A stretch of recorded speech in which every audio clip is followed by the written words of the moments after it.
Imagina uma cena. De um lado, assim, uma pacata vila sertaneja do século XIX. Sabe, ruas de terra, poeira, aquele ritmo lento, arrastado dos carros de boi. Uhum. Do outro, o apito agudo de um trem a vapor, rasgando essa mesma paisagem, trazendo na fumaça não só mercadoria, mas a promessa de um futuro. Nossa, inteiramente novo. É um contraste muito forte. Hoje a gente vai ver como essa cena se desenrolou de verdade em Batatais, uma cidade no interior de São Paulo, e como essa colisão de mundos a transformou para sempre. E é uma transformação, assim, impressionante. Nossa conversa hoje se baseia num capítulo do historiador Robson Mendonça Pereira, de Vila Sertaneja à Cidade do Café. Certo. E o que ele descreve é uma mudança radical, num piscar de olhos, historicamente falando, né? A gente vai tentar entender, então, como essa combinação da febre do café com os trilhos de um trem pôde, em poucas décadas, virar de ponta cabeça a economia, a aparência e a alma de um lugar. Exatamente. E para entender o tamanho dessa mudança, a gente precisa ter uma imagem bem clara de como era Batatais de antes. Isso, ponto de partida. Como era? O documento descreve como uma vila cuja economia girava em torno de fazendas, autossuficientes focadas em gado de corte. A vida social, o poder, tudo acontecia nas sedes das fazendas, não na cidade. Ah, então o núcleo urbano era quase um coadjuvante. Exato. Tem um relato fantástico de um memorialista da época, um tal de Jean Gifrance, que em 1875 descreveu a cidade como um imenso curral. Imenso curral, nossa, é uma imagem muito forte. O que ele queria dizer com isso? Era literalmente sobre os animais ou sobre uma falta de civilidade, por assim dizer? Olha, acho que as duas coisas. Ele fala de uma iluminação precária com lampiões a azeite, animais soltos pelas ruas esburacadas, o cheiro, a poeira. Entendi. A vida era modorrenta, sabe? O centro da cidade era um lugar de passagem, onde se resolviam negócios básicos. Não era um lugar de permanência, de lazer, era um anexo das propriedades rurais. Mas essa realidade, né, estava com os dias contados. Certo, o cenário está montado, e aí chegamos ao ano de 1886. É o marco zero da nossa história. Dois elementos chegam para colocar fogo nesse imenso curral. Que são... A cultura do café, que começa a se espalhar como nunca, e os trilhos da estrada de ferro da Mogiana. A chegada do trem, aliás, foi um evento tão gigantesco que o próprio imperador Dom Pedro II foi até lá para a inauguração. E isso diz tudo, né? A presença do imperador sinalizava que aquilo não era só um novo meio de transporte.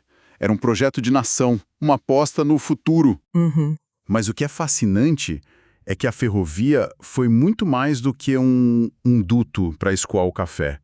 Ela funcionou como uma artéria, sabe? Bombeando um sangue completamente novo para a região. Que tipo de sangue novo era esse? O que mais vinha nesses vagões além dos sacos de café? Vinha gente, muitos imigrantes, principalmente italianos, com novas habilidades de construção, de comércio. Mão de obra qualificada para a época? Exato. Vinha tecnologia, o telégrafo chegou junto com os trilhos, conectando Batatais com o resto do mundo em tempo real.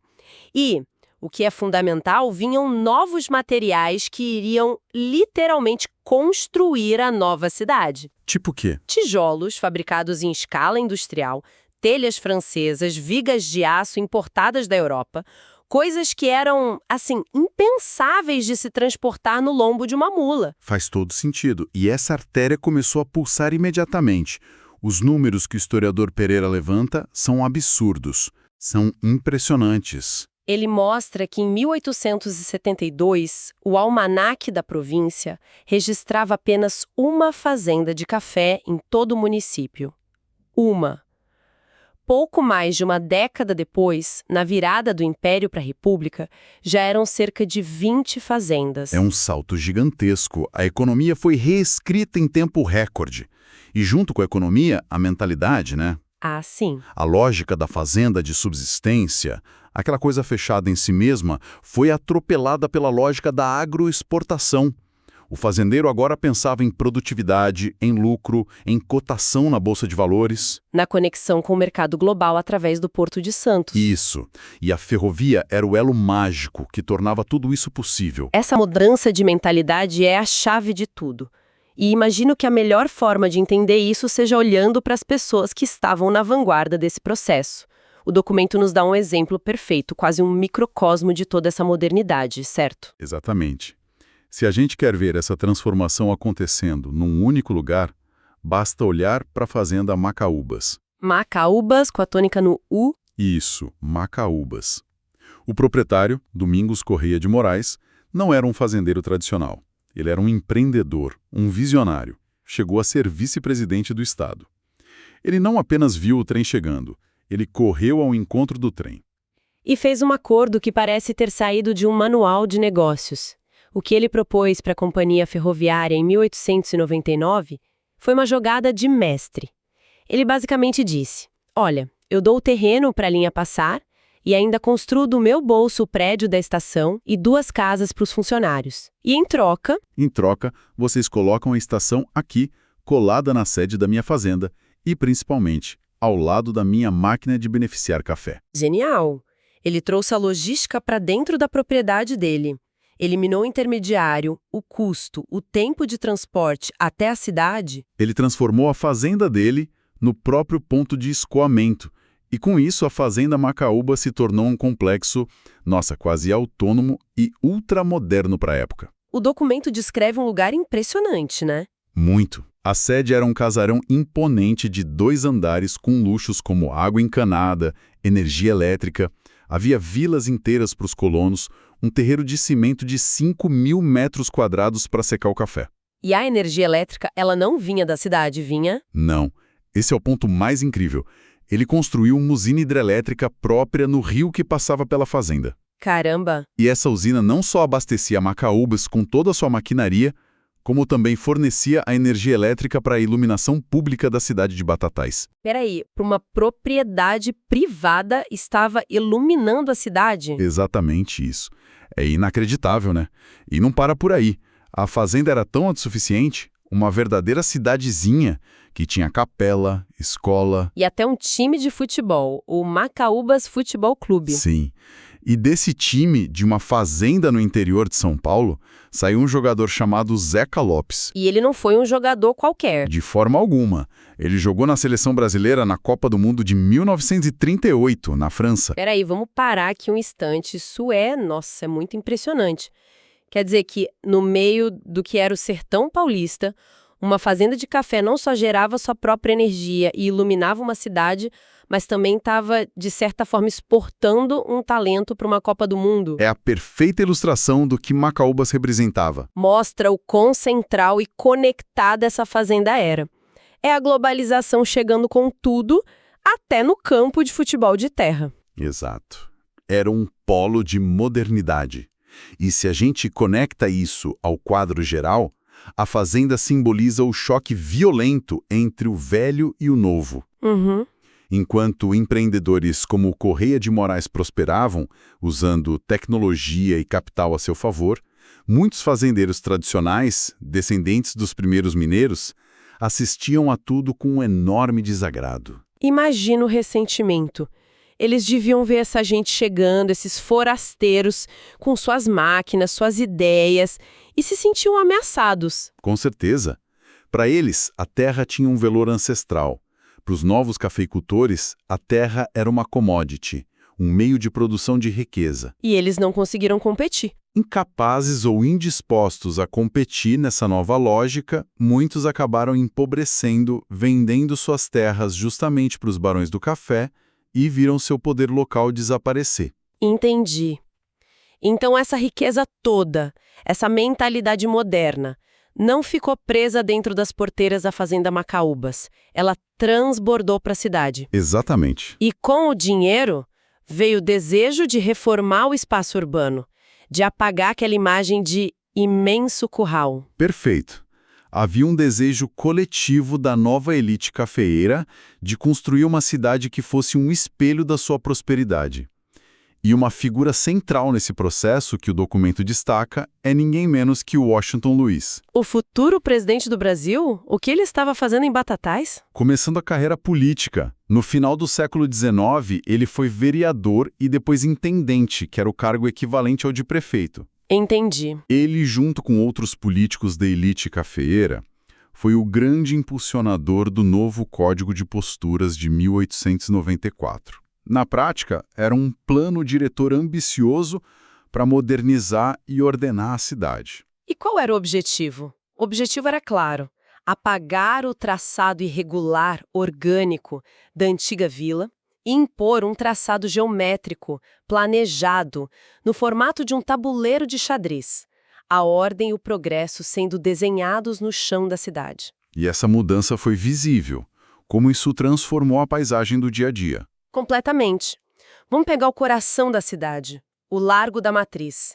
Ele deixou de ser aquele campo aberto, poeirento, sabe? Cheio de caminhos abertos pelo passo das pessoas. E virou uma praça jardinada e planejada, com aquelas árvores esculpidas, a tal da topiária, certo? Isso, a topiária. Aquela jardinagem quase artística que parece uma escultura viva. Além de coretos, chafarizes. Uma tentativa de domesticar a natureza, de impor uma ordem estética civilizada. Isso. E a arquitetura das casas ao redor mudou junto.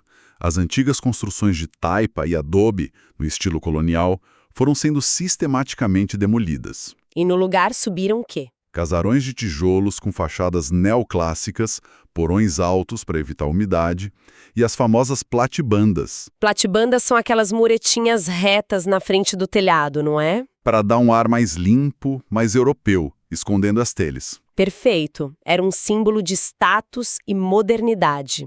E o documento aponta que esse trabalho de construção era, muitas vezes, realizado pelos imigrantes italianos, né? Que traziam essas novas técnicas. Exatamente, que traziam essas novas técnicas e esse novo gosto estético da Europa. A cidade estava ganhando uma nova cara, tijolo por tijolo. E a infraestrutura acompanhou essa plástica. Ruas centrais foram calçadas, a iluminação pública foi instalada. Primeiro a querosene, depois a elétrica vinda de Macaúbas. Isso. E prédios públicos essenciais foram construídos, como um novo mercado municipal e um matadouro, ambos projetados para impor novos padrões de higiene e organização. A cidade estava sendo fisicamente reconstruída para uma nova era. Estava se tornando mais limpa, mais ordenada, mais bonita. Pelo menos em uma parte dela. Essa é a questão. A cidade estava ganhando uma cara nova, mais rica, mas essa riqueza toda, essa modernidade, ela chegou para todo mundo ou ficou só na fachada dos casarões do centro? Essa é a questão central, porque esse progresso não foi nada homogêneo. Na verdade, essa modernização toda acabou criando e demarcando uma divisão social e geográfica muito clara na cidade. Ah, é? Não havia apenas uma, mas duas Batatais surgindo ao mesmo tempo. Como assim? Onde ficava essa fronteira? A fonte descreve essa divisão de forma muito nítida, usando um córrego que cortava a cidade como um divisor natural. Uhum. De um lado do córrego ficava o centro, o tabuleiro de xadrez que a gente descreveu. Ali estavam as residências suntuosas dos coronéis do café, o comércio principal, era a área que recebia todos os investimentos. E do outro lado do córrego, o que tinha lá? Do outro lado, crescendo em direção à estação de trem, surgiu o Baile do Castelo.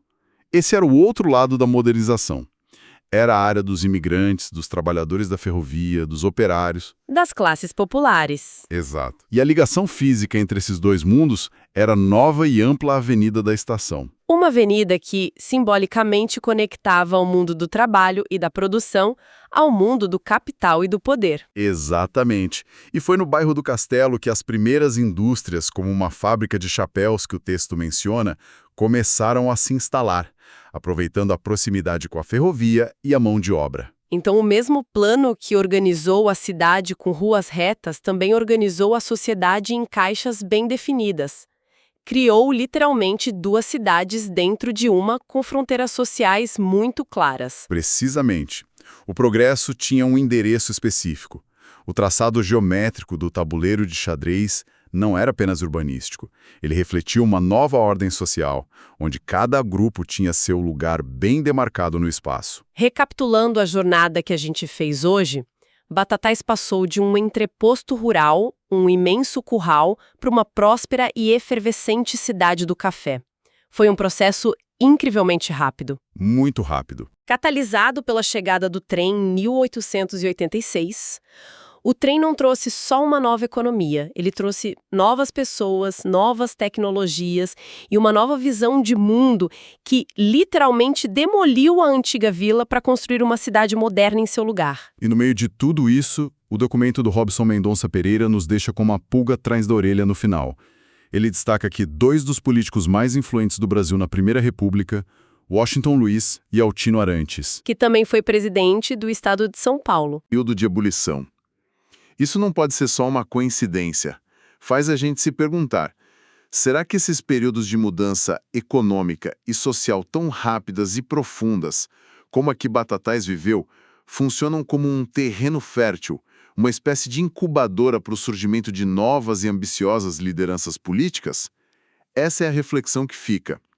É nesse caos criativo, onde as velhas estruturas de poder estão ruindo e novas estão sendo construídas, que surgem os líderes capazes de navegar e moldar essa transformação. Ou será que foi apenas um acaso histórico que esses dois futuros gigantes da política estivessem no epicentro de uma revolução urbana e econômica? Fica a pergunta sobre a relação íntima entre a transformação do espaço e a forja do poder.